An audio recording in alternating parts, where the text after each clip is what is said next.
Hello बंधुসকল আজি আমি explain কৰিম ইন্দোনেছিয়ান সুপাৰনেচাৰেল হৰৰ মুভি সেতান স্লেভৰ বিষয়ে আৰু সেতান স্লেভ মুভিখন অৰিজিনালি পেনগাবদি সেতান হিচাপে জনাজাত হৈ আছে এই মুভিখন 2017 চনত ৰিলিজ কৰা হৈছিল আৰু 2017 চনৰ পৰা এতিয়ালৈকে ইয়াৰ IMDb rating 6.1 out of 10 star হৈ আছে এই মুভিখন 1980s ৰ সেম মুভি ৰিমেক হয় আৰু এই মুভিখন ডাইৰেক্ট কৰিছিল মিস্টাৰ জোকো আকবৰে সেতান স্লেভখন মাত্ৰ $2 মিলিয়ন দি বনি ৰেডি হৈছিল আৰু ইনকামৰ ক্ষেত্ৰত 16 মিলিয়নতকৈ ওপৰত ইনকাম কৰি বহুত ডাঙৰ হিট বুলি প্ৰুভ কৰিছিল আৰু ইয়াৰ visual effect and story line up বহুত বেছি ভাল হয় এটা ফ্যামিলি মেম্বাৰৰ ওপৰত অহা বিপদক কেনেকৈ সবেই মিলি সম্ভালি লয় সেই কথা এই মুভিখনত মিস্টাৰ জোকো আকবৰে বহুত ভালদৰে দেখুৱাইছে আৰু মিস্টাৰ জোকো আকবৰৰ কথা ক'ব গ'লে তেওঁ ডাইৰেক্ট কৰা যিমানবোৰ হৰৰ মুভি আছে গোটেইবোৰ থ্ৰিলেদি ভৰপুৰ হয় আৰু সেয়েহে মোৰ বিশ্বাস আছে যে আপোনালোকে এইখন মুভি বহুত বেছি ভাল পাব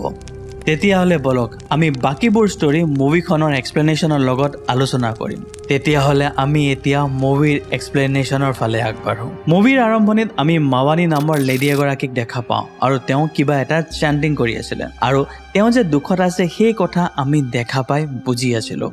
নেক্সট সিন শিফট হয় আৰু আমি ৰিনিক দেখা পাওঁ আৰু তাই এজন গানৰ ডাইৰেক্টৰৰ লগত নিজৰ মাকৰ গানৰ ৰয়্যালিটিৰ কথা পাতি আছিল ডাইৰেক্টৰৰ মতে যোৱা 5 বছৰৰ পৰা তেওঁৰ মাকৰ গান কোনোৱে কিনা নাই আৰু ৰয়্যালিটিৰ পইচা অলৰেডি তেওঁলোকৰ ফ্যামিলি মেম্বাৰক দি দিয়া হৈছিল আৰু সেয়ে ডাইৰেক্টৰৰ ওচৰত তেওঁলোকক হেল্প কৰিবলগীয়া তেনেকুৱা একো নাছিল তেওঁলোকৰ অৱস্থা দেখা পাই ডাইৰেক্টৰে অকমান পইচা দি ৰিনিক পঠিয়াই দিয়ে আৰু দুইৰে কনভাৰসেচনৰ পৰা আমি এটা কথা গম পাওঁ যে ৰিনি ঘৰৰ ফাইনান্সিয়াল কণ্ডিশ্যন বেয়া হোৱাৰ কাৰণে নিজৰ কলেজ আধাতে এৰি দিছিল ইয়াৰ পিছত ৰিনি ঘৰ আহি পাই দেউতাকৰ লগত গানৰ ৰয়্যালিটি যে তেওঁলোকে নাপায় সেই কথা পাতি আছিল আৰু সেই সময়তে বেলৰ ৰিং ৰিনি আৰু তেওঁৰ দেউতাকে শুনা পায় আৰু এই বেলৰ ৰিংটো মাৱানীয়ে বজাইছিল আৰু ইয়াতে আমি গম পাওঁ যে যেতিয়া মাকৰ কিবা দৰকাৰ হয় তেতিয়া তেওঁ বেল বজাই সবক জনাই দিয়ে আৰু হেতু কিয় হয় আমি অকমান দেৰিৰ পিছতে গম পাম বাৰু এতিয়া আমি ৰিনিৰ কথালৈকে আহো ৰিনিৰ বয়স বৰ্তমান 22 বছৰ হৈ আছিল আৰু তাই নিজৰ ৰেসপন্সিবিলিটি বহুত ভালদৰে আগবঢ়াই লৈ গৈ আছিল এতিয়া আমি ঘৰৰ সকলো মেম্বাৰক দেখা পাওঁ আৰু ঘৰখনত আইতাৰ লগতে ইয়ান আৰু বন্দিক খেলি থকা আমি দেখা পাওঁ ইয়ান একচুয়ালি কথা ক'ব নোৱাৰে আৰু তেওঁলোকে সদায় ইয়ানৰ লগত সাইন ল্যাঙ্গুৱেজত কথা পাতে বন্দিৰ 9 বছৰ হৈ আছিল আৰু ইয়ানৰ 6 বছৰ হৈ আছিল এতিয়া মাকে মাতি থকাৰ পিছতো দুয়ে একো ৰেসপন্স নিদি খেলি থকাৰ কাৰণে ৰিনি অকমান আপসেট হৈ যায় আৰু তেওঁলোক দুইকে বুজাবলৈ ধৰে আৰু ইয়াৰ পিছতে ৰিনিৰ মাক মাৱানীক আমি দেখা পাওঁ যোনটো মুভিৰ ষ্টাৰ্টিং সিনত আমি লেডি গৰাকীক দেখা পাইছিলো আৰু মাৱানী যোৱা 3 বছৰৰ পৰা এক অজান বেমাৰত ভুগি আছিল আৰু তেওঁ বেমাৰৰ অৱস্থাত না উঠিব পাৰে আৰু না ভালদৰে কথা ক'ব পাৰে আৰু তেওঁৰ ফেচ দেখাত এনেকুৱা লাগি আছিল যেন তেজহীন মানুহ এজনী বহুত কষ্টত নিজৰ লগতে যুঁজি আছে আৰু সম্ভৱত এই ৰূপৰ কাৰণে বন্দি আৰু ইয়ানে মাকৰ ওচৰত যাবলৈ ভয় খাই আছিল বাৰু ৰিনিয়ে মাকৰ লগত কথা পাতি থাকোঁতে হঠাৎ মাৱানীয়ে ঘৰৰ এটা চোক দেখুৱাই বহুত ভয় খায় আৰু নিজৰ জোৰ অনুযায়ী ওয়ালৰ ফালে দেখুৱাই চিঞৰিবলৈ ধৰে আৰু সেই চিঞৰটো ৰুমৰ ভিতৰতে আবদ্ধ আছিল এনেকুৱা ধৰণৰ অৱস্থাত ৰিনিয়ে কথাষাৰ বুজি পাবলৈ অকমান অসুবিধাত পৰে আৰু মাৱানীৰ ভোক লাগিছে বুলি পেলাই ভাব আহি আছিল কিন্তু এই ভাবটো যে ভোকৰ নহয় ভয়ৰ হয় সেই কথা ৰিনিয়ে বুজি পোৱা নাছিল আৰু আমি দেখা পাওঁ যে অকমান দেৰি পিছতে মাৱানী নৰ্মেল হৈ গৈছে আৰু ইয়াতে আমি বুজি পাইছো যে কিবা এটা অখেৰিৰি আত্মাই তেওঁক দিগদাৰ কৰি আছে সেইটো অকল মাৱানীহে দেখা পাই আছিল সেই ৰাতি আমি ঘৰৰ দ্বিতীয় ডাঙৰ ল'ৰা টনিক দেখা পাওঁ আৰু সি দেউতাকৰ লগত বাইক বিক্ৰীৰ কথা লৈ ফ্ৰেন্ডলি বিহেভ কৰি আছিল কথাটো হল এইটো যে বাহাৰীয়ে নিজৰ ওয়াইফৰ ট্ৰিটমেন্টৰ বাবদ বহুত টকা খৰচা কৰি আছিল যাৰ কাৰণে তেওঁলোক লোনত ডুবি আছে ট্ৰিটমেন্টৰ পইচা লাহে লাহে কম হোৱাৰ কাৰণে নিজৰ বাইক বিক্ৰী কৰি দি আছিল আৰু লগতে ঘৰৰ কিছুমান ইম্পৰ্টেন্ট বস্তু বিক্ৰী কৰিব লগাত হৈ আছিল আমি এতিয়া কিচেনত বন্দি আৰু ৰিনিক দেখা পাওঁ বন্দিয়ে শুনা স্কুলৰ কথা ৰিনিৰ লগত শ্বেয়াৰ কৰি আছিল সি শুনা মতে কোনোবা মানুহ মৃত্যু হলে ঘৰৰ লাষ্ট পাৰ্সন যদি 40 ষ্টেপ হোৱাৰ আগতে ঘূৰি যায় তেতিয়া হলে সেই মৰা মানুহজন জিয়াই যায় বুলি শুনাৰ কথা ৰিনিক শ্বেয়াৰ কৰি আছিল আৰু ৰিনি এইটো অলৌকিক কথা বুলি ধেমালিতে কথাষাৰ উৰাই দিয়ে ঘৰৰ ফাইনান্সিয়েল সিচুৱেচন ইমান বেয়া হ'ব ধৰিছিল যে বাহিৰৰ বস্তু আনিবৰ কাৰণেও টনিয়ে নিজৰ ঘড়ী বিক্ৰী কৰি দিবলগীয়া হৈ আছিল ইয়াতে আমি বুজি পাইছো যে তেওঁলোকৰ গোটেই ফ্যামিলি মেম্বাৰক চলিবৰ কাৰণে কিমান কষ্টত ভুগিব লগা হৈ আছে। বাৰু টনিয়ে খোৱা বস্তু দিয়াৰ পিছত প্ৰথমতে মাকৰ কথা সোধে আৰু মাকৰ চুলি চুচি দিয়াৰ কথা ৰিনিৰ লগত আলোচনা, কাৰণ বেমাৰত থাকিলেও সবে নিজৰ নিজৰ পাৰ্ট বহুত ভালদৰে কৰি আছিলে। আৰু এই কথা শুনি ৰিনিয়ে চুলি চুচি দিবৰ কাৰণে টনিক কয়। ইয়াত আমাক এনেকুৱা লাগি আছিলে যে কৰবাত নহয় কৰবাত ৰিনি অকমান হলেও নিজৰ মাকৰ পৰা ভয় খাই আছিলে। বাৰু সেই অকলশৰীয়া ৰুমত মাৱানীয়ে টনিৰ নাম লৈ আছিলে আৰু নাম লওঁতে যে তেওঁ বহুত কষ্ট অনুভৱ হৈছে সেইটো আমি ক্লিয়াৰলি দেখা পাই আছিলো। মাকৰ ওচৰত বহি কি যে নতুন গান আৰু গিটাৰ শিকিব পাৰিছে সেই কথা মাকক কয় আৰু এদিন গান শুনোৱাৰ কথা দিয়ে। আৰু টনিয়ে মাকৰ ওচৰত বহি বহুত মৰমত মাকৰ লগত কথা পাতি মূৰটো চুচিব ধৰে, কিন্তু টনিয়ে মূৰ চুচিব লওঁতে মাকৰ বহুত চুলি সৰা সি দেখা পায় আৰু যাৰ কাৰণে টনি বহুত বেছি আচৰিত হৈ পৰিছিলে। কিন্তু হঠাতে ৰুমৰ খিৰিকী খোল খাই পৰে আৰু টনিয়ে খিৰিকী লগাব আগবাঢ়ি যায়গৈ। ঘূৰি নিজৰ মাকৰ ফালে চাই দেখা পায় যে তেওঁ বহুত ভয় লগা ভাবেদি খিৰিকীৰ ফালে আঙুলি টোৱাই ৰৈ আছে আৰু সেইটো দেখা পাই টনি বহুত বেছি ভয় খাই গৈছিলে আৰু তাৰ পৰা টনি গুচি যায়গৈ। আৰু ঠিক সেই ৰাতি ৰিনিয়ে নটিচ কৰে যে দেউতাকে মাকৰ লগত কথা পাতি আছে, যোনটো ৰিনি অকমান আচৰিত হৈছিলে, কাৰণ দেউতাকে চাগে বহুত কম মাকৰ লগত কথা পাতে বা তেওঁক বহুত কম সময়হে দিয়ে। আৰু ঠিক সেই ৰাতি 1 মান বজাত ৰিনিয়ে বেলৰ শব্দ শুনা পায়। বেসিক্যালি মাকৰ কিবা দৰকাৰ হলে সেই বেল ইউজ কৰে। ৰিনিয়ে চেক কৰিব গৈ দেখা পায় যে মাক উঠি খিৰিকীৰ ফালে চাই আছে। ঠিক সেই সময়তে ৰিনিয়ে বিছনাৰ ফালে চাওঁতে দেখা পায় যে মাক বিছনাতে শুই আছে আৰু থিয় হৈ থকা লেডি গৰাকীয়ে বহুত ক্ৰিপি স্মাইল কৰি ঘূৰি চাই আছে, যোনটো সঁচাকৈ দেখাত বহুত বেছি ক্ৰিপি আছিলে। আৰু ঠিক ইয়াৰ পিছতে ৰিনিয়ে নিজৰ সপোনৰ পৰা সাৰ পাই যায়গৈ। কিন্তু অকমান দেৰি পিছতে ৰিনিয়ে সঁচাকৈ বেলৰ শব্দ শুনা পায় আৰু ওপৰ ৰুমত চেক কৰিব যাওঁতে ৰিনিয়ে নিজৰ মাকক থিয় হৈ সঁচাকৈ দেখা পায় আৰু তেওঁ থৰ লাগি খিৰিকীৰ ফালে চাই আছিলে। ৰিনিয়ে মাত লগাওঁতে মাকে চিঞৰ এটা মাৰি মূৰ্ছিত হয় আৰু নিজৰ দেহ ত্যাগ কৰে। মাৱানীৰ মৃত্যু চবৰ কাৰণে বহুত বেছি শ্বকিং আছিলে আৰু পিছদিনা ৰাতিপুৱা মাকক কবৰ দিয়াৰ পিছত ৰিনি আৰু টনিৰ লগত দেউতাকে কামৰ কথা পাতি আছিলে। যিহেতু তেওঁলোক বেংকৰ লোনত ডুবি আছে আৰু সেইবোৰ কথা ভাবি বাহাৰীয়ে কয় যে যদি তেওঁলোকৰ হাতত পইচা নাহে তেতিয়াহলে বেংকে তেওঁলোকৰ একমাত্ৰ ঘৰ কাঢ়ি নিব আৰু সেই কাৰণে দেউতাকে কামত যোৱাৰ কথা তেওঁলোকৰ ওচৰত কয়। সেই কথা শুনি দুয়ে দেউতাকৰ লগত যাবলৈ ইনচিষ্ট কৰে, কিন্তু বাহাৰীয়ে দুইজনকে ঘৰত থাকি বন্দি আৰু ইয়ানক চোৱা চিতা কৰিবৰ কাৰণে কব ধৰে। আৰু দেউতাক কামলৈ ওলাই যোৱাৰ পিছত ঘৰত এতিয়া মাত্ৰ 5 জন মেম্বাৰ আছিলে আৰু সেই ৰাতি টনিয়ে নিজৰ মাকক মনত পেলাই ৰেডিঅ' শুনি থাকে। ঠিক সেই সময়তে বেলৰ ৰিং মাকৰ ৰুমৰ পৰা আহি থকা টনিয়ে শুনা পায় আৰু টনিয়ে চেক কৰিব যাওঁতে বেলটো বতাহতে উৰি থকা দেখা পাইছিলে, যোনটো একেবাৰে নেচাৰেল কথা নহয়। আৰু টনিয়ে এইটো দেখা পাই বহুত বেছি ভয় খাই আছিলে, যাৰ কাৰণে সি ৰুমত আহি পেলাই শুই পৰে আৰু এই কথা ঘৰৰ কোনো মেম্বাৰক নজনায়। নেক্সট মৰ্নিঙত আমি বন্দিক দেখা পাওঁ আৰু সেই চিনিয়ৰৰ পৰা বুলি হোৱাৰ ভয়ত স্কুল স্কিপ কৰিব বিচাৰি আছিলে আৰু ঘৰতে থকাৰ কথা ৰিনিৰ ওচৰত কয়। সেই সময়তে টনিয়ে এটা খেলা কেমেৰা দি নিজৰ কামত ওলাই যায়গৈ। কিন্তু বন্ধুসকল, সেইখন ঘৰত এতিয়া লাহে লাহে কিছুমান গতিবিধি হোৱা আৰম্ভ হৈ আছিলে আৰু বাথৰুমত ৰিনিয়ে খোৱাৰ বাচন ধুবলৈ গৈ আইনাত কিবা এটা ছায়া দেখা পায়, কিন্তু চেক কৰিব যোৱা তাত একো নাছিলে। আৰু আনফালে বন্দিয়ে নিজৰ খেলা কেমেৰাৰ পিকচাৰবোৰ এনজয় কৰি আছিলে আৰু সেই ফটোকেইটা ৰোল কৰোঁতে নিজৰ মাকৰ ক্ৰিপি ভাৰ্চন দেখা পায় আৰু সেইটো দেখা পাই সি বহুত বেছি ভয় খাই পৰে। আৰু সঁচা ক'ব গ'লে এইখন মুভিত বহুত কেইটা জাম্প স্কেয়াৰ আছে। এই ফটোটো দেখা পাই মই নিজে হঠাৎ চক খাই গৈছিলো। আৰু আনফালে ইয়ানে নিজৰ আইতাকৰ লগত লুকা ভাকু খেলি আছিলে। ইয়াতে আমি এটা বস্তু নটিচ কৰো যে ইয়ানৰ সেন্সিং কেপাচিটি বহুত বেছি ষ্ট্ৰং আছিলে। ইয়ানে আইতাক থকা প্লেচত জাষ্ট ৱাল টাচ কৰিয়ে বুজি পাইছিল যে তেওঁ ক'ত লুকাই আছে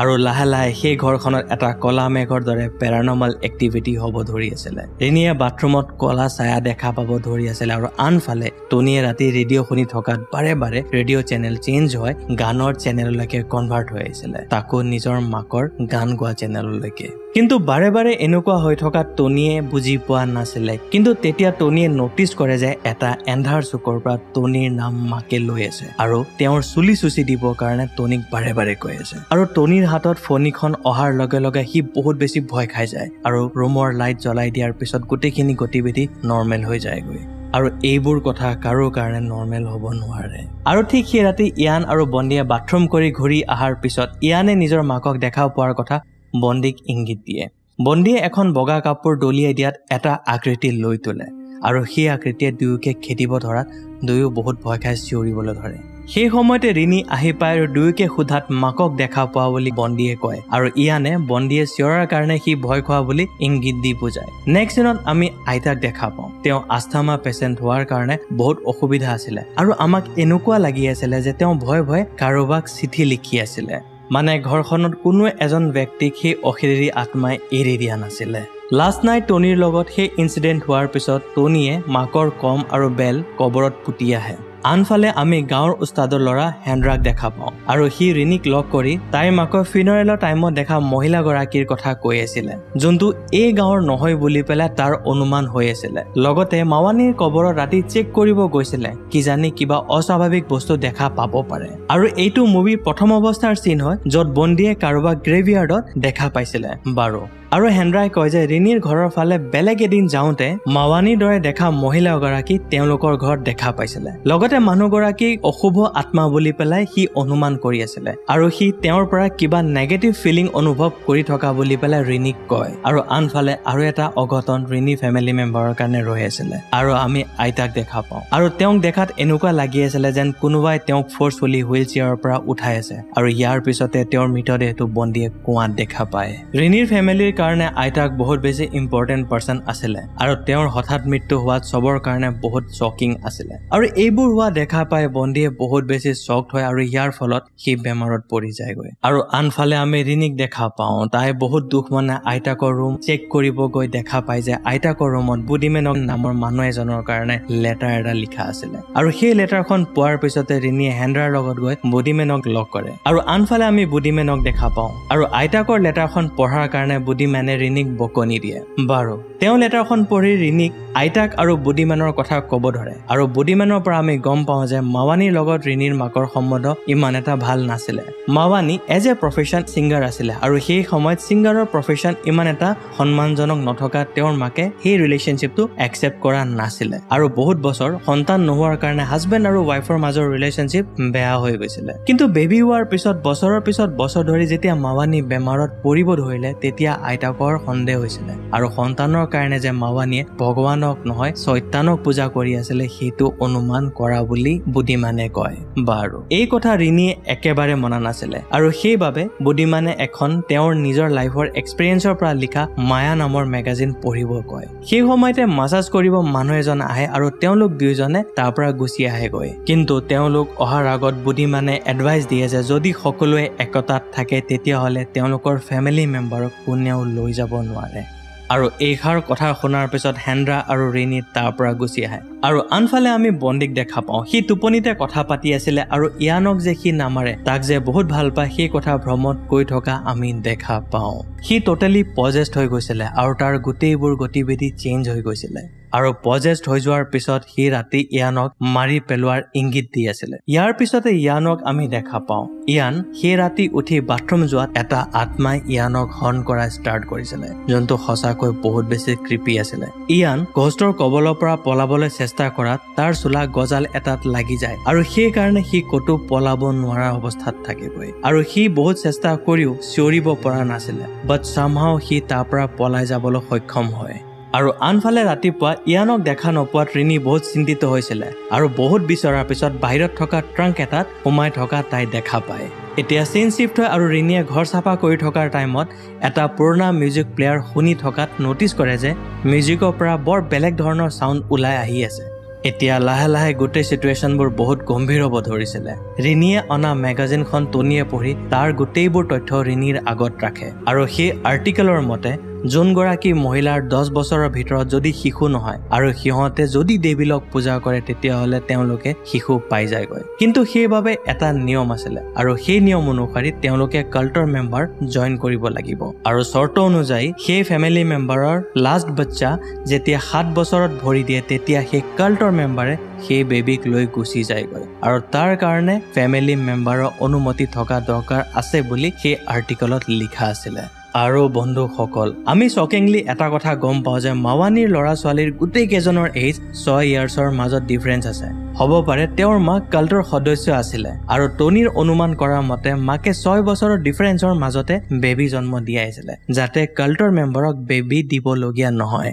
বাট সেই কথা ৰিনিয়ে ইমান চিৰিয়াছলি নলয় আৰু হাঁহিতে কথাটো উৰাই দিয়ে। আৰু টনিয়ে সেই তথ্য প্ৰুভ কৰিবৰ কাৰণে এখনি পুৰণা এলবাম উলিয়াই ফটো দেখুৱাব ধৰে যেতিয়া মাকে সিংগাৰ ৰূপে গান গাইছিলে সেই সময়ত কিছুমান পাৰ্টিকুলাৰ মানুহ পাৰফৰ্মেন্স এটেণ্ড কৰিব আহিছিলে কিন্তু কোনোৱে কাৰো লগত কথা বতৰা পতা নাছিলে আৰু টনিয়ে এইটো কথাত চিয়ৰ লৈ আছিল যে সেই কেজন কাল্টৰ মেম্বাৰ হয় আৰু এইবোৰ কথা ৰিনিৰ কাৰণে একেবাৰে অলৌকিক আছিলে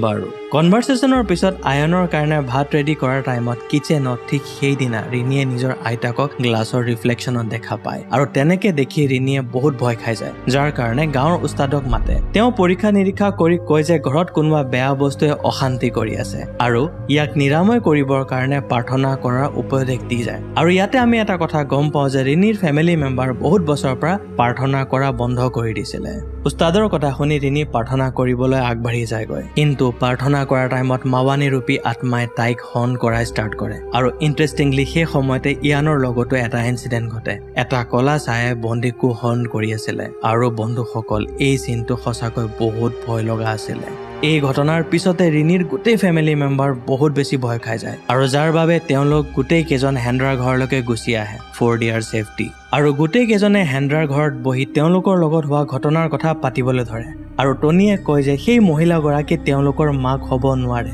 মাক ৰূপী জিন হ'ব পাৰে যোনে বেলেগৰ ৰূপ লৈ বেলেগক কষ্ট দি মানুহৰ সোল হাৰ্ভেষ্টিং কৰে আৰু টনিয়ে কিছুমান তথ্যৰ কথাত বহুত গভীৰভাৱে লৈ গৈছিলে আৰু মেগাজিনখন পঢ়ি এটা শ্বকিং কথা ৰিভিল কৰে যে যোনবোৰ মহিলাৰ শিশু নহয় তেওঁলোকক প্ৰেগনেণ্ট সেই কাল্টৰ মেম্বাৰে কৰিছিলে আৰু অনুমানৰ মতে টনিৰ সিবলিং গোটেইবোৰ দেখাত বেলেগ বেলেগ আছিলে আৰু সেইকাৰণে সি বহুত বেছি চিয়ৰ আছিল যে মা কাল্টৰ মেম্বাৰ হয় আৰু আমি এটা কথা গম পালো যে টনি গোটেই কেইজনৰ ভিতৰত বহুত বেছি স্মাৰ্ট আছিলে টনিয়ে অনুমান কৰিলে যে তেওঁলোককতো হৰুৱাব নোৱাৰি কিন্তু সেই কাল্টৰ নিয়ম ভংগ কৰি তেওঁলোকক স্লেভাৰী চেজ কৰিব পাৰি এইবোৰ কথা হৈ থাকোঁতে বুডিমেনৰ কল আহে আৰু সোনকালে ৰিনি আৰু হেন্দ্ৰাক মাতি পঠিয়ায় বাট বুডিমেনৰ ঘৰত অকল হেন্দ্ৰাহে যায় আৰু ৰিনিক নেদেখাৰ কাৰণে বুডামেনে খং কৰে বাট ৰিনিক হেল্প কৰিবলৈ আতুৰ থকাৰ বাবে বুডামেনে হেন্দ্ৰাক লাউড মিউজিক লগাই গোটেইবোৰ কথা বুজাই দিয়ে আৰু লাউড মিউজিক এই কাৰণে আছিলে যাতে কোনো আত্মাই সেইবোৰ কথা শুনি নাপায় আৰু হেন্দ্ৰাক নতুন আৰ্টিকেল দি পঠিয়াই দিয়ে আৰু সেই আৰ্টিকেলটো বহুত বেছি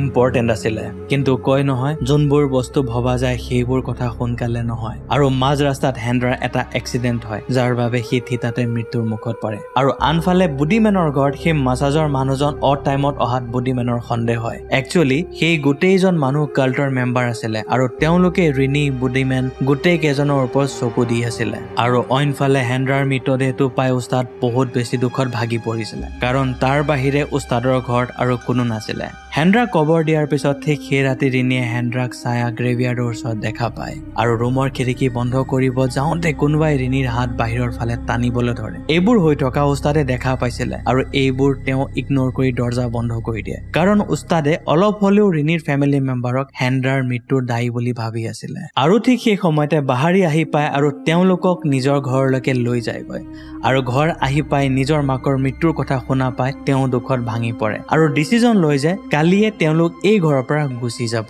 আৰু ইয়াৰ পিছতে আমি দেখা পাওঁ যে সেই ৰাতি ৰিনি আৰু দেউতাকৰ মাজত অকমান কথা বতৰা হয় আৰু ৰিনিৰ মনত চলি থকা কথাবোৰ তেওঁ সুধি পায় আৰু ৰিনিয়ে বাহাৰীক সোধে যে লাষ্ট টাইম মাকৰ ওচৰত বহি এনেকুৱা তেওঁ কি কৈছিলে যাৰ বাবে মা পিছদিনাই ঢুকাই থাকিলে দেউতাকে এনচাৰ হিচাপে ক'লে যে বাছ তেওঁ তাইৰ দুখ পাই থকাটো নিবিচাৰে আৰু ঘৰৰ মানুহ যোনবোৰ চাফাৰ কৰি আছে সেইটো ঠিক হৈ যোৱাটো বিচাৰে কাৰণ তেওঁ নিজৰ ল'ৰা ছোৱালীক বহুত বেছি ভাল পায় আৰু এইবোৰ কথা হৈ থাকোঁতে হঠাৎ টনিৰ চিঞৰা মাত চবেই শুনা পায় আৰু চেক কৰিব যোৱাত দেখা পায় যে বাথৰুমৰ কুৱাত আয়নক কোনোবাই টানি লৈ মাৰিব ধৰে বাহাৰীয়ে আয়নক যেনে তেনে কুৱাৰ পৰা তুলি বচাই লয় বাট সেই টাইমত এটা কলা ছায়াই কুৱাৰ পৰা উঠি অহা আমি দেখা পাওঁ আৰু ইয়াৰ পিছতে গোটেই ঘৰৰ বস্তু এইফালৰ পৰা সেইফাল উৰি থাকে আৰু সেই কলা ছায়া মূৰ্তিয়ে আয়নক বতাহত দাঙি ধৰি বাহিৰৰ ফালে টানি আছিলে সেইবোৰৰ মাজত বাহাৰীয়ে নিজৰ মাক আৰু ৱাইফক ফেমিলিক বচাবলৈ ৰিকুৱেষ্ট কৰে আৰু সেই ৰিকুৱেষ্টৰ পিছতে গোটেই ঘৰ শান্ত হৈ যায় আৰু আনফালে আমি দেখা পাওঁ যে বন্দী পজেশ্যনৰ পৰা এৰ খাই গৈছে আৰু আয়নক সেই ঠাইৰ পৰা টানি লৈ আহিছে কিন্তু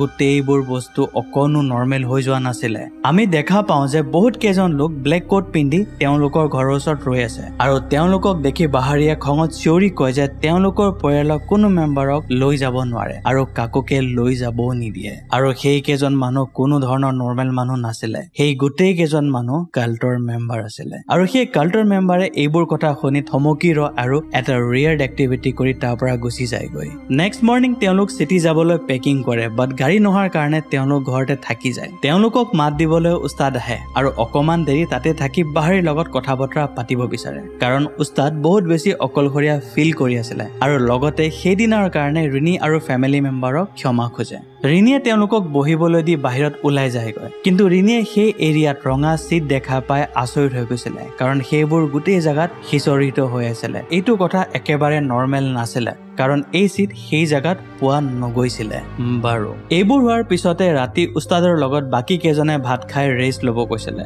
আৰু ঠিক সেই সময়তে ৰিনিৰ মনত পৰে যে এখন কাগজ তাইৰ লগত আছে যোনটো হেণ্ডাৰ মৰাৰ দিনা তাই পাইছিলে সেই নোট পঢ়াৰ পিছতে তাই বহুত ভয় খায় আৰু টনিৰ ওচৰত গৈ লেটাৰত লিখা কথাবোৰ ডিছকাছ কৰে মিনৱাইল আমি ইয়ানক দেখা পাওঁ ইয়ানে বাহিৰৰ ফালে চাই কাৰোবাৰ লগত কথা পাতি আছিলে যোনটো একেবাৰে আচৰিত কথা হয় এজ পাৰ বুডিমেনৰ ৰিভাইজ আৰ্টিকেলৰ মতে ৰিনিয়ে গোটেইবোৰ পঢ়ি গম পাইছিলে যে কাল্টৰ ৰুল মতে ফেমিলিৰ লাষ্ট পাৰ্চনজনৰ বেবী চেক্ৰিফাইচ কৰিব লাগে বাট ইয়াত চবতছে বেছি আচৰিত কথা আছিল যে আয়ানক অকল আইতাকৰ ঘোষ্টে হন কৰি আছিলে তাৰ বাহিৰে আইতাকে কাকোকে অসুবিধা দিয়া নাই এইবোৰ কনফিউজিঙৰ কথা ৰিনি আৰু টনিয়ে পাতি আছিলে ঠিক সেই সময়তে বেলৰ শব্দ শুনা পোৱা যায় আৰু যেতিয়া সেইটো চেক কৰিব যায় দেখা পাই যে সিহঁতৰ মাক নিজৰ ৰুমৰ আগত থিয় হৈ আয়ানক লগত লৈ গৈ আছে মানে ফাইনেলি ডেভিলৰ প্লান পুৰা হ'ল আৰু আয়ানক বচাব যাওঁতে সকলোৱে দেখা পায় যে বহুত কেইটা কৰ্পছে সিহঁতৰ ঘৰৰ ফালে আহি আছে